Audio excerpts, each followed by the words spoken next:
Chloe, ayun yata yung makakalaban mo, oh, sa Quiz B. Sobrang ganda niya. Maganda talaga siya, Rowena.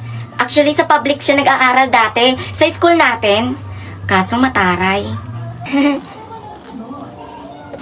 Ay, talaga ba? Sa public rin siya nag-aral sa school natin? Oo.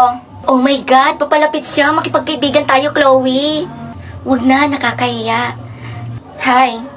Hi! Ako nga pala si Rowena. Charmaine, right? Huwag kang mangialam, hindi ikaw ang kausap ko. Ah, talaga ba, Charmaine? Fuck you.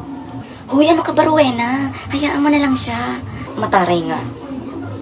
Ikaw pala makakalaban ko sa Quiz B. Mga taga-public school. Ah, oo, ako makakalaban mo. Di ba doon ka rin nag-aral sa public school namin? Tsaka doon rin nagtuturo si mama mo, di ba? Oo, doon nga nagtuturo ang mami ko. Tama ka, doon din ako nag-aral. Pero, hindi kasi kaya ng public school yung katalinuhan ko. Kaya nagpalipat ako sa private. Kasi doon naman nababagay yung matatalino eh. Hindi naman basihan ng katalinuhan para ilipat ka sa private. Saka, hindi katalinuhan ang tawag doon.